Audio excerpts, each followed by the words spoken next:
Thank you, organizers, for having us, UNODC, and me specifically today to present you a little bit on evidence-based prevention as from the global point of view. I'm trying to share my screen. Maybe somebody can nod to confirm to me that the presentation is online. And what I will basically do is to present to you the content of this publication, which is our standards. That is the standards where we summarize the scientific evidence on what works in prevention. Our distinguished opening guest, the State Secretary, already gave us a masterclass on the vulnerabilities that make especially young people more vulnerable to starting to use drugs and maybe develop a drug use disorder. I think this is from the other way around. We just looked at what really worked, but you will see that this is really very much a mirror image, and that you will find a lot that she has already mentioned reflected on what the science tells us works in drug use prevention. Let me also underline that by now the standards are a tiny bit old. They were the second edition that we published together with the World Health Organization was published in 2018. But rest assured that we are not sleeping on this beautiful document. We have recently undertaken a systematic review of reviews. We have not published yet, but I really wanted to see if there was anything at the broad level that is moving. I didn't find, with a couple of exceptions that I will talk about at the end of this presentation, I didn't find anything breathtaking. What I'm going to present, I just want to reassure you, even if the publication is from 2018, is still very, very relevant. The reason why we did this publication is precisely what the State Secretary mentioned, that the effectiveness of prevention was debated. And while I knew that there was a lot of science telling us that good prevention is actually very, very effective, and I wanted to contribute to this debate, maybe put it to rest and really present the evidence that prevention of drug use is effective. Let me tell you a tiny bit about how we developed the standards, just for you to be reassured that we were not alone. We had experts from many countries, and we did follow a very systematic and rigorous process, according also to the WHO guidelines. And this is the process presented in a systematic way. This is a simplified version. We searched the scientific databases, of course, but we also collected studies from experts from all over the world. Say it doesn't matter whichever language, we find a way to translate. That time Google Translate was not working that well, but we managed.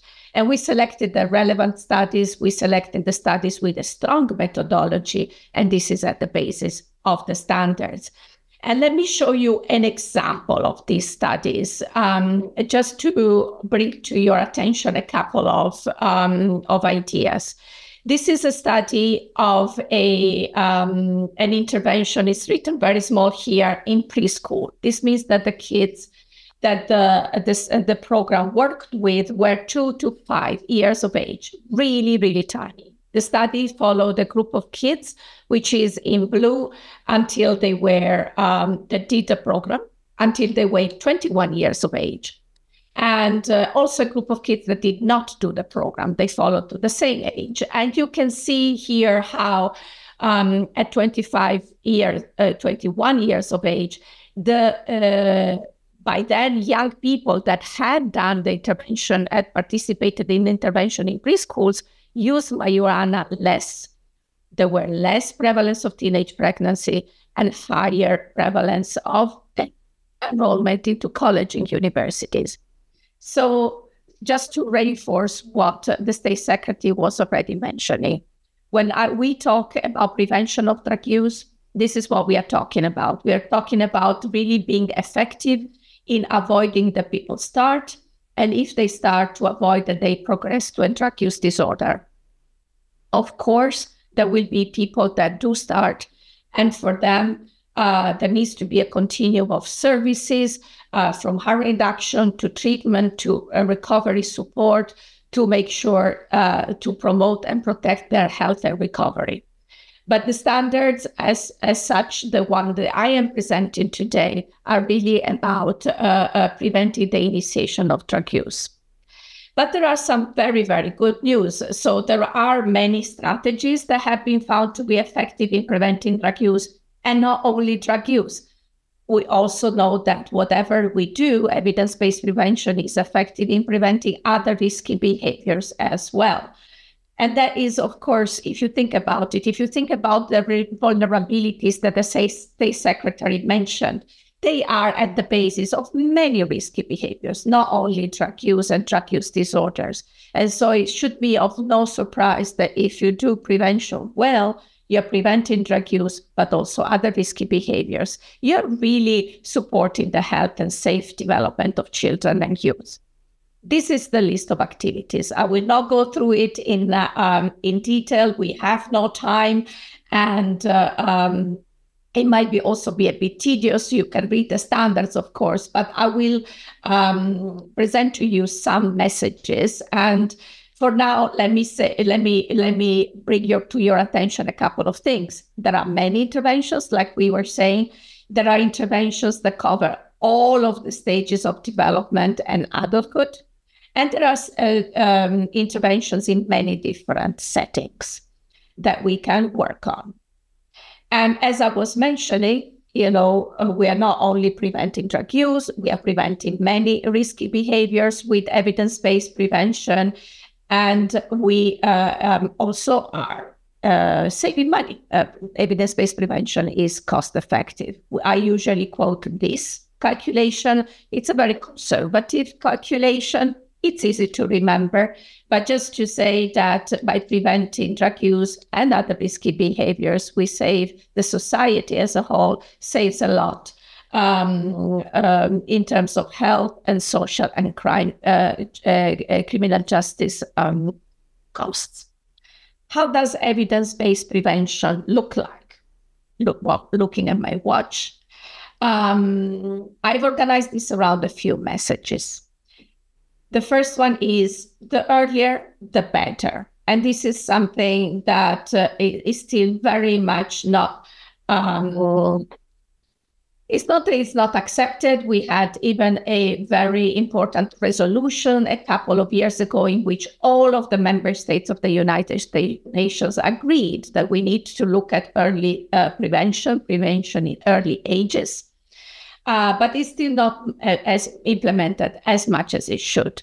Suffice to say for now that there are many interventions in very early stages of life that will prevent drug use and drug use disorder later in life.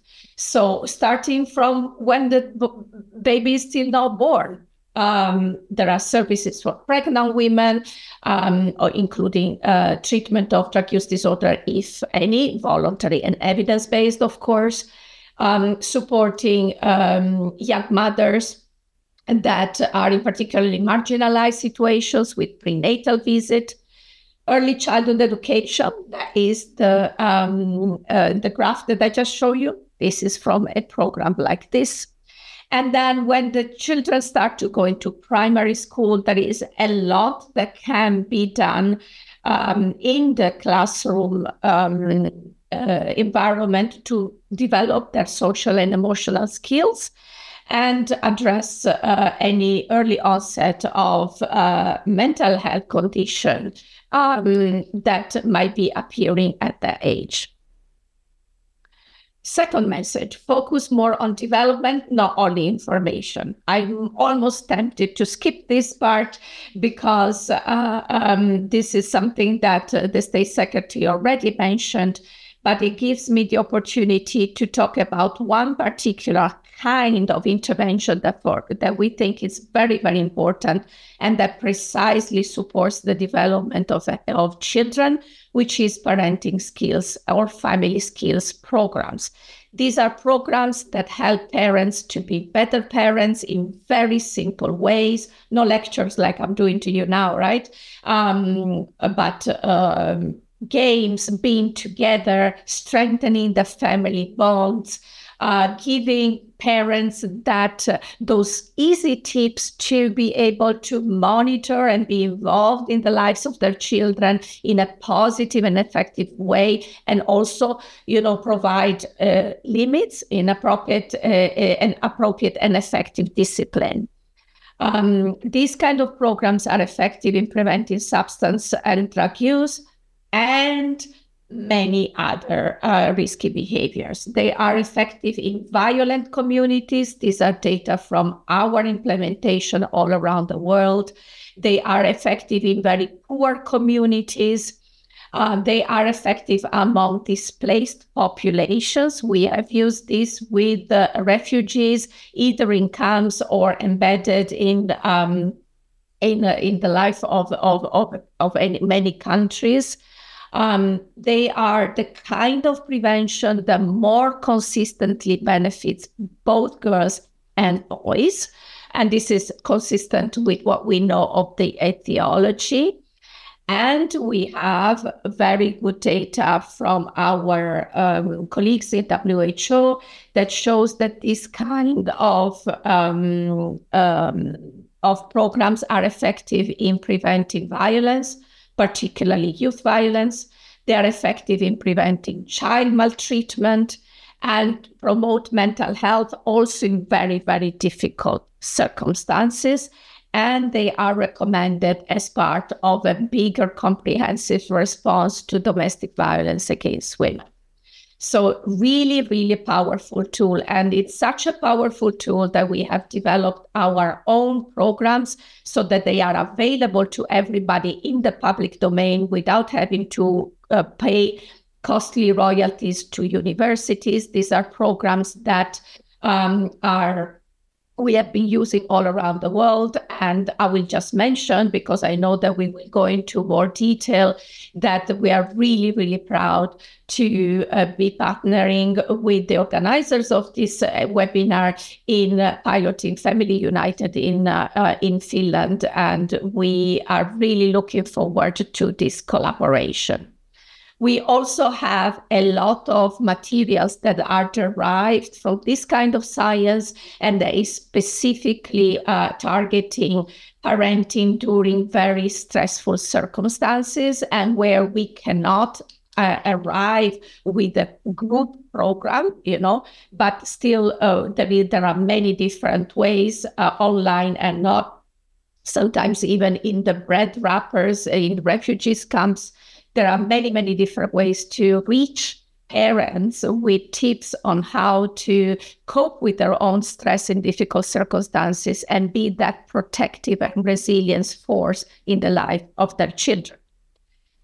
I said the earlier the better, right? But it's also never too late.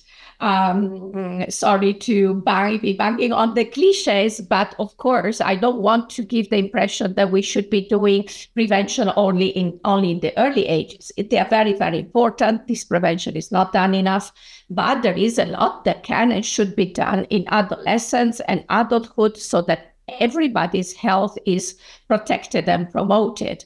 And we are talking about preventive education, but also school policies, especially around attachment, enforcing those alcohol and tobacco policies. I know Finland is very strong on this. I don't need to preach to the converted on this. Please keep on going.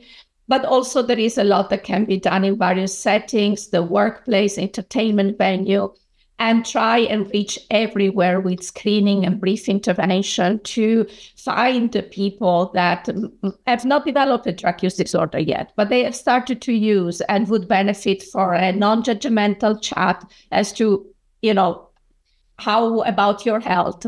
Do we want to think about that as well? And if there is a drug use disorder program, put them in contact and motivate them to enter therapeutic process. The other message that I have from the standards is to use evidence-based programs. And by this, I mean a strategy and intervention, the effectiveness of which has been demonstrated through scientific research. There are many other different good reasons to choose a program. I like it, people like it, they feel good, it's traditional, it's in line with our moral value, or maybe it's very visible, it makes us look like we are doing something. These are all very good reasons. But the primary reason on which we should choose the prevention that we implement is the fact that it has been demonstrated through scientific research to be effective and to really prevent that use. It's a bonus, and it's wonderful if people are happy to participate in the program. We really want to show that less drug use started as a consequence of our programs. And this is the kind of study that I showed you before. Now, those kind of studies are not that easy to implement. And I want to use a little bit of a metaphor. Some of us are amazing tailors and seamstresses and tailoresses. I don't know the wording properly, but very few actually are. And it's just easier to buy a ready-made suit. And I think that for our clothes. So I think that, it's a similar metaphor. It's just easier to get a program that has been found to be effective through scientific research elsewhere than creating a new one. There will be circumstances where this is necessary because there is no other evidence-based program. But I would also invite you to always think that and to look around and contact us. We can help you. Contact our colleagues at the EUDA. They have set up a wonderful database for you, looking at all the evidence-based programs that have evidence of effectiveness in Europe. So there is a very good basis to start. And once you have chosen a program that looks good for you, try it on as it is. Don't start breaking it down immediately because you think about changing it. We have very good guidelines on how to systematically adapt and pilot evidence-based programs to your reality and circumstances. We can help. The EUDA also has some very good tools in the context of the EDPQS, the quality standards. So there is help out there, and we would love to be in touch and support you in many, many ways. So these are, for example, examples of the family-based prevention programs that you can find in the Exchange, the database of EUDA, at some of which, like Unplugged, we also have been piloting and adapting all around the world. But there will be times where you cannot access an evidence-based program. And here I want to invite you to use the standards. Why? Because in the standards, for each one of the interventions, we have a list of do's and don'ts, characteristics that have been associated to the programs that are successful, and characteristics that have been associated to the programs that are not successful. So if after this webinar you go to the prevention education page 21, you will find a lot that also the State Secretary was mentioning, because we have very strong indication of what works. And it's all around those social emotional learning, those resilience skills, and discussing immediate and appropriate perceptions of risk and of normative behavior. But also being interactive, having very strong series of sessions, and loads of don'ts. Don't use only lecture, don't use scare tactics, and so on. And what you can do, even if you cannot start from scratch and implement an evidence-based program, you can still look at your program, look at the standards, kind of, compare the two and improve. And that already will be a good step towards having effective prevention. Last but not the least, if possible, start thinking beyond one program, start thinking about the system. There are many vulnerabilities, so there are many settings that we can and should be working. And here I want to show you this graph. This is from a study in the US and looking at preventing the prevalence of non-medical use of prescription opioids. And here we are following kids from when they are 12 to when they are 18. And you can see that at the beginning, the prevalence is almost zero. And in the gray line, the control group that did not take part in the program, the prevalence goes up quite a bit. In the green line, the kids only took part into a school program when they were 12. And you can see already the prevalence is lower.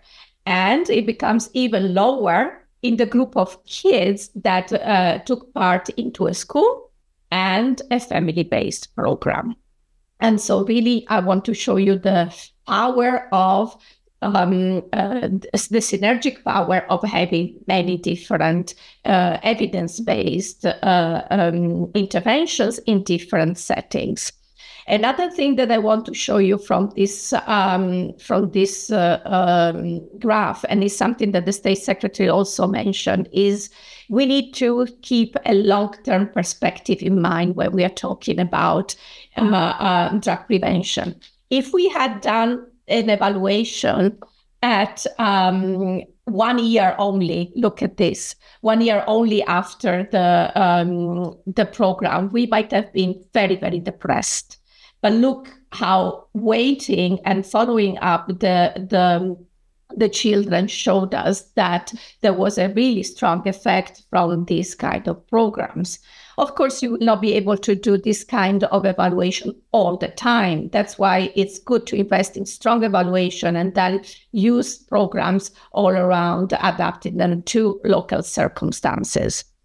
And here I want to show you a couple of news about of things that we are doing to put these things into practice. I've told you about, in our family skills program, we are also using evidence-based school programs all around the world. But we've also recently launched CHAMPS, which is an initiative where we will not do one program in many countries, but we will go into a few countries and we will do the entire system. We really want to wrap around the development of children from birth to when they are 18 and show the power of this approach. Wish us luck. We've just started, but we have many countries that have expressed interest. We are starting into a couple of countries. Maybe Finland would like to consider. In any case, I think that this will be an experience. I'm hoping it will be an experience of relevance for everybody. And in this context, something that you might also want to think about is we don't want to go into any country and say, like, what you're doing is wrong. Let us tell you what needs to be done. No. What we will be doing is to start to working together with the countries and see, okay, so let's see what you have and how much it is in line with the standards, and therefore then we can decide together what is the most pressing to improve. And with this, we are using a tool called REPS. We have implemented it in Norway. We are starting soon in a couple of the CHAMPS country as well as in Ireland. So and this is a tool that can be used independent of CHAMPS, of course. So to anybody who is interested to see how does my drug prevention system look like? Is it in line with the standards so that we can improve? No judgment, just improving together. And finally, a couple of extra things. So the standards are a picture of the science at a certain point. Science is slow, and the State Secretary was mentioning the issue of social media. We have started to move to the best of our abilities. If you are interested and involved, do get in contact with us. We are developing 2 new tools. One is this one. Friends in Focus is a new peer-to-peer prevention program that we have developed specifically for the ages 15 to 18, because we couldn't find many evidence-based programs for that age.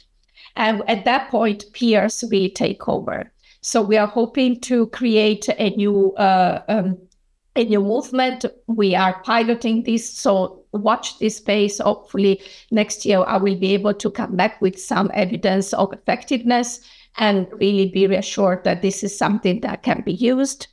And the other thing is that we are looking into also and if you have any, please do get in contact. Any initiative doing drug prevention through social media. We have found quite a few.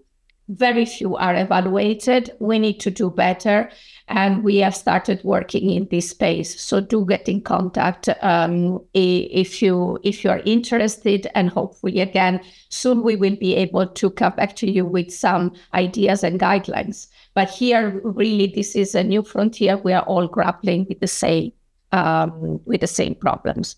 And with this, let me thank you so much for your attention and for being available and working together for the healthy and safe development of children and youth, and of course the health and well-being of all, also adults. Let's not forget ourselves.